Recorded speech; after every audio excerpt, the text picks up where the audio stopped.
Aishwaryambika real estate వారి నూతన venture Vijayawada Amaravati రాజధాని కంచికచర్ల ఔటర్ రింగ్ రోడ్ సమీపంలో CRDA layout plots DTCP plots చదరపు గజం 3,900 రూపాయల నుండి 7,900 రూపాయల వరకు తాడేపల్లి వారధి నుండి 3 కిలోమీటర్లు చదరపు గజం 14,500 రూపాయలు ఇళ్ల ప్రక్కన ఇళ్ల స్థలాలు. మొత్తానికి ఆంధ్రప్రదేశ్ పర్యాటక శాఖ కీలకమైన వైపు అడుగులు వేస్తోంది. నిన్నటి మొన్నటి వరకు కేరళకే ప్రసిద్ధిగాంచిన లాహిరి అంటే ఏదైతే కొన్ని ప్రధానంగా చూసుకుంటే కొన్ని సాంస్కృతిక కార్యక్రమాలు కొన్ని విభిన్నమైన కార్యక్రమాలకి కేరళ వేదిక అవుతుంది. కానీ ఇప్పుడు కేరళ కాదు ఆంధ్రప్రదేశ్ కూడా దానికి వేదిక అంటూ కూడా ఒక ఉదాహరణ పెట్టారు. ప్రస్తుతం మనం చూసుకోవచ్చు ఫ్లాట్ హెడ్ హోమ్ పేరుతో కూడా ఒక కార్యక్రమానికి, అంటే మనం ఇక్కడ సముద్రంలో ఈ బోట్ ఉంటుంది, అంటే బోటు మాదిరిగా ఉంటుంది. కానీ దీంట్లో పూర్తి స్థాయిలో ఇంటి మాదిరిగా, అంటే ఏదైతే ఈ ప్రాంతం నుంచి పర్యటించేందుకు కూడా పూర్తి స్థాయిలో కూడా ఒక కార్యక్రమానికి వినూత్నంగా శ్రీకారం చుట్టారు. అసలు ఎలా ఉంది ఏంటి అనేది చూసుకోవచ్చు. ఇక్కడ స్టీరింగ్కి సంబంధించి ఉంది, స్టీరింగ్తో పాటుగా లోపలికి సంబంధించి అంటే మొత్తం ఒక ఈవెంట్ మాదిరిగా, అంటే ఒక రెస్ట్ హౌస్తో పాటు ఇంటిలాగానే ఈ కార్యక్రమానికి వేదిక అయింది. సో అంటే అసలు ఏముంటుంది ఇక్కడ చూసుకోవచ్చు మనం, అంటే రిలాక్స్ అవడానికి కొంతమంది వ్యక్తులు ఎవరైనా వస్తే ఇంట్లో దాంట్లో రిలాక్స్ అవడానికి ఒక చైరు, ఒక టీపాయి కొన్ని ఉన్నాయి.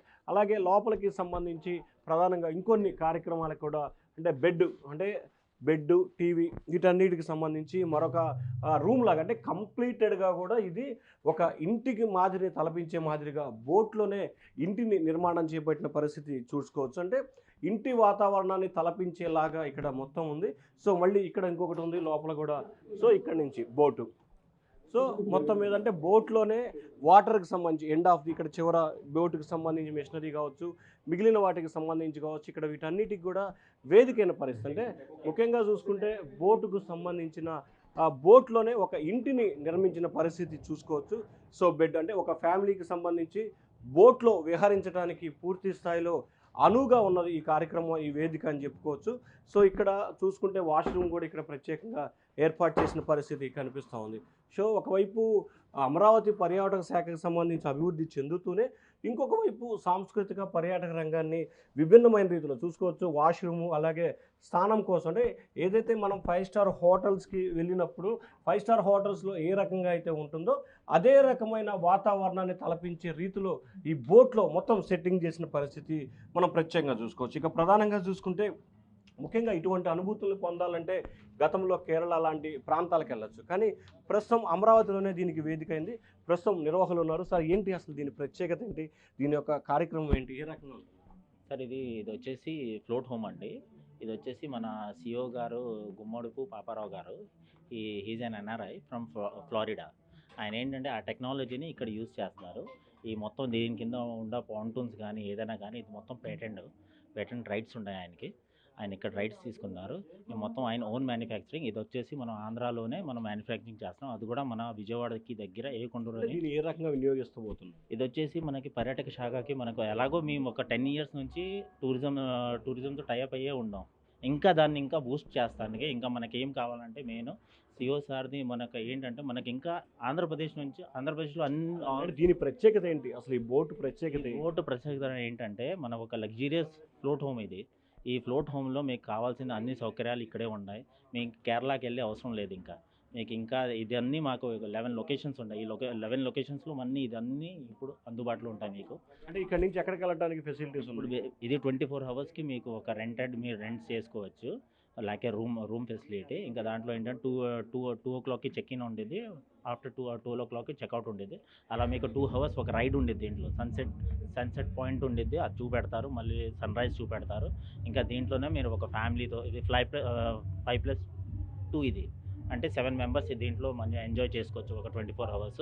సేమ్ అలాగే ఇంకో పాట్ కూడా ఉంది. సో ఇంకోటి కూడా అక్కడ ఉంది, దాన్ని కూడా ఒకసారి చూద్దాం. అసలు దీనికి వ్యత్యాసం ఏంటి, దాంట్లో ఉన్న ప్రత్యేకతలు ఏమిటి అనేది కూడా మనం ఒకసారి తెలుసుకునే ప్రయత్నం చేయొచ్చు. అసలు ఏదైతే ఫ్లోట్ బోటుకు సంబంధించి ప్రధానంగా ఒక ఫ్లాట్ పిఓడి అనే చెప్పి ఒక కార్యక్రమానికి కూడా వీరైతే శ్రీకారం చుట్టిన పరిస్థితి కనిపిస్తోంది.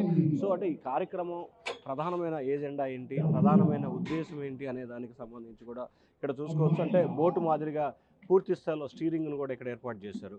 అంటే ఏదైతే పిఓడి పేరుతో ఒక కార్యక్రమానికి పర్యాటక శాఖ శ్రీకారం చుట్టింది, ఇక్కడ కూడా మనం ఇందాక అక్కడ చూసినట్టు కూడా ఇక్కడ కూడా ఒక ఫ్యామిలీకి సంబంధించి ఉండే రీతిలో బెడ్, అలాగే చైర్స్, వాటర్ బాటిల్స్, అంటే ఇందాక మనం చూసిన దానికి సంబంధించి కూడా 7 మెంబర్స్ కెపాసిటీ ఉంటే ఇది మాత్రం కేవలం 3 మెంబర్స్కి సంబంధించి మాత్రమే కెపాసిటీ ఉంటుంది. ఇక్కడ ఇందాక ఒక లోపలికి అంటే వాటర్ ప్లాంట్లో చూసుకునే విధంగా దానికి ఒక ఫెసిలిటీ ఉంది. ఇక్కడ మాత్రం కేవలం ఒక రూము, వాష్రూమ్ ఈ రెండింటికి సంబంధించి మాత్రమే ఇక్కడ ఉంది. ఇక్కడ ఒక బెడ్, ఆ బెడ్తో పాటు టీవీ. సో ఏదైతే మిగిలిన వాటికి సంబంధించి ఉన్న అంశాలన్నింటిని కూడా ఇక్కడ జోడీకరిస్తున్న పరిస్థితి కనిపిస్తుంది. సో మొత్తం మీద చూసుకుంటే రాత్రి వేళ వెన్నెల కింద బోటు విహరిస్తే ఏ రకంగా ఉంటుందో అనేది కూడా మనం ఇక్కడ ఈ బోట్ నుంచి కూడా చూసుకునే ప్రయత్నం చేసుకోవచ్చు. సో సముద్ర తీర ప్రాంతాన 2 బోట్లను ఇక్కడ ఏర్పాటు చేశారు. ఎక్కువగా చూసేది కేరళ వైపు, ఇక అంతా ఆంధ్రప్రదేశ్ వైపు పయనించేందుకు ఏపీ ప్రభుత్వం శరవేగంగా అడుగులు వేస్తుంది. ఇక్కడి నుంచి మనం చూసుకుంటే 2 ఫ్లాట్ హోమ్ పేరుతో ఒకటి, రెండింటికి ఇక్కడ ఒకటి చూసుకోవచ్చు, దాన్ని ఏమో హోమ్ పేరుతో ఏర్పాటు చేశారు. దీనికి సంబంధించి కూడా పూర్తి స్థాయిలో ప్రధానంగా చూసుకుంటే పూర్తి స్థాయిలో ఒక అంశానికి సంబంధించి బోట్ అయితే ఏ రకంగా ఉంటుందో దానికి సంబంధించిన ఒక షెడ్డుని ఏర్పాటు చేసిన పరిస్థితి. సో ఈ షెడ్లో ఏ రకంగా ఉంటుంది, ఆ షెడ్లో అనుభూతులు ఏ రకంగా ఉండబోతున్నాయి అనేది రెండింటికి సంబంధించి కూడా మొత్తం మీద చూసుకుంటే ఫ్లాట్ హోమ్ పేరుతో ఒక కార్యక్రమానికి శ్రీకారం చుట్టారు. సింపుల్ గ్రూప్ పేరుతో దీన్ని కార్యక్రమాన్ని శ్రీకారం చుట్టారు. దాదాపుగా 8,000 నుంచి 8,500 రూపాయలకు సంబంధించి ఫండ్ స్టేట్ చేస్తారు. మధ్యాహ్నం 2 గంటల నుంచి నెక్స్ట్ డే 2 వరకు అంటే 24 గంటల పాటు చెక్-ఇన్ చెక్అవుట్ ఈ కార్యక్రమానికి వేదిక అయింది. అయితే దీనికి సంబంధించి కూడా ఇక్కడ సన్ రైజ్ చూపిస్తారు. అలాగే దగ్గరలో ఉన్న సన్ రైజ్ అంటే ప్రతిరోజు 24 గంటల వ్యవధిలో 2 నుంచి 4 గంటల పాటు సన్ రైజ్ చూపిస్తారు. నైట్ 2 గంటలు, మార్నింగ్ 2 గంటలు ఇక్కడ అందుబాటులో ఉన్న వాటికి సంబంధించి ఈ బోట్లో విహరించేందుకు అన్ని రకాల ఏర్పాట్లు చేశారు. ఒక హోమ్కు సంబంధించి 7 మెంబర్స్ ఉంటే ఇంకొక హోమ్కు సంబంధించి 4 మెంబర్స్ ఉండే విధంగా ఏపీ ప్రభుత్వానికి సంబంధించిన పర్యాటక శాఖ ప్రైవేటు వ్యక్తులతో ఒక ఒప్పందం చేసుకుంది. గతంలో ఇటువంటి అన్నిటి కూడా కేరళకే పరిమితమైనవి, కానీ ఆంధ్రప్రదేశ్ విజయవాడలో కూడా వీటి కేంద్రమైంది కూడా చెప్పుకోవచ్చు. పర్యాటక సాంస్కృతిక శాఖతో పాటుగా పర్యాటక శాఖని అభివృద్ధి చేసేందుకు ఏపీ ప్రభుత్వం శరవేగంగా అడుగులు వేస్తుంది. దాంట్లో భాగంగానే ఆంధ్రప్రదేశ్లో పున్నమి ఘాటుకు సంబంధించి ఒక వినూతమైన కార్యక్రమాలకు ఏపీ ప్రభుత్వం శ్రీకారం చుట్టింది. గతంలో బోట్ రేస్కు సంబంధించి కావచ్చు, విజయవాడ ఫెస్టివల్కి సంబంధించి కావచ్చు, అలాగే అనేక కార్యక్రమాలు నిర్వహించిన ఏపీ ప్రభుత్వం తాజాగా విజయవాడ కేంద్రంగా కూడా ఆవకాయ పేరుతో సాంస్కృతిక పర్యాటక శాఖకు సంబంధించిన కీలకమైన నిర్ణయాలు తీసుకున్న పరిస్థితి కనిపిస్తోంది. కల్చర్ ఈవెంట్ బైతో హానరబుల్ చీఫ్ మినిస్టర్ అని రేపు సీఎం చంద్రబాబు చేతుల మీదుగా ఈ కార్యక్రమాన్ని అంగరంగ వైభవంగా ప్రారంభించబోతున్నారు. రేపు ఎల్లుండి ఎల్లుండి మొత్తం 3 రోజుల పాటు ఈ కార్యక్రమాన్ని ఏపీ ప్రభుత్వం పర్యాటక శాఖ నేతృత్వంలో కూడా చాలా ఎక్కువగా నిర్వహిస్తున్న పరిస్థితి కనిపిస్తోంది. ముఖ్యంగా ఆంధ్రప్రదేశ్ టూరిజం పర్యాటక శాఖకు సంబంధించిన అనేక వినూత్నమైన కార్యక్రమాలు, ముఖ్యంగా ప్రపంచ స్థాయికి సంబంధించిన ఆటలు కావచ్చు, లేకపోతే ప్రపంచ స్థాయిలో ఉన్న సాంస్కృతిక కళలకు సంబంధించి కావచ్చు, అలాగే ప్రపంచ స్థాయిలో ఉన్న అనేక అంశాలకు సంబంధించి కూడా ఆంధ్రప్రదేశ్ వైపు చూడాలనేది ఏపీ ప్రభుత్వం భావిస్తూ ఉంది. సో దానిలో భాగంగానే ఆంధ్రప్రదేశ్లో అమరావతి ఆవకాయ పేరుతో ఈవెంట్కి శ్రీకారం చుట్టింది. ఆ ఈవెంట్కి సంబంధించి కూడా మరికొన్ని గంటల్లోనే అంగరంగ వైభవంగా ప్రారంభించేందుకు ఏపీ ప్రభుత్వం కసరత్తు చేస్తూ ఉంది. ప్రస్తుతం చూసుకుంటే కనుక ఈవెంట్కి సంబంధించి అన్ని రకాల ఏర్పాట్లు కూడా కొనసాగుతున్నాయి. కొంతమంది డ్యాన్స్కి సంబంధించి కావచ్చు, అలాగే సాంస్కృతిక విభాగాలకు సంబంధించి కావచ్చు, అలాగే మిగిలిన కల్చరల్ ఈవెంట్కి సంబంధించి కూడా అన్నీ కూడా స్టేజీపై పూర్తి స్థాయిలో కూడా ఈవెంట్ కార్యక్రమం నిర్వహిస్తుంది. ముఖ్యంగా ట్రయల్స్ అయితే ప్రస్తుతం కొనసాగుతున్న పరిస్థితి కూడా కొనసాగుతుంది. ప్రధానంగా మనం చూసుకుంటే కనుక డయాస్కి సంబంధించి ఆంధ్రప్రదేశ్ టూరిజం శాఖతో పాటుగా ఆవకాయ కార్యక్రమాన్ని నిర్వహించేందుకు ఏపీ ప్రభుత్వం శరవేగంగా అడుగులు వేస్తూ ఉంది. ప్రస్తుతం మనం చూసుకుంటే డయాస్లో ఒక సాంస్కృతంతో పాటు కల్చరల్ ఈవెంట్, అలాగే డ్యాన్స్ కార్యక్రమానికి సంబంధించి కూడా రెహాల్స్ కార్యక్రమం జరుగుతుంది. సో ఆ రెహాల్స్కి సంబంధించి ఏ రకంగా ఉండబోతుంది ఏంటి మొత్తం మీద డయాస్ మీద చూసుకోవచ్చు. దాదాపుగా 20 నుంచి 25 మంది డ్యాన్స్ కార్యక్రమానికి సంబంధించి కూడా నిర్వహిస్తున్నారు.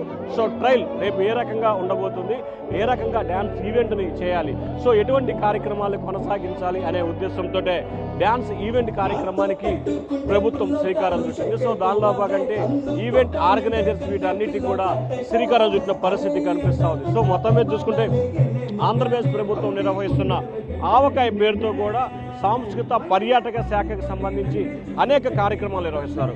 ముఖ్యంగా ఆంధ్రప్రదేశ్ పర్యాటక రంగంలో విభిన్నమైన కార్యక్రమాలకి శ్రీకారం చుడుతుంది. ఇప్పటికే అమరావతి విజయవాడ కేంద్రంగా అనేక కార్యక్రమాలను ఏపీ ప్రభుత్వం నిర్వహించింది. తాజాగా ఆవకాయ పేరుతో మరో కార్యక్రమానికి శ్రీకారం చుట్టింది ఓటు స్టూడియో.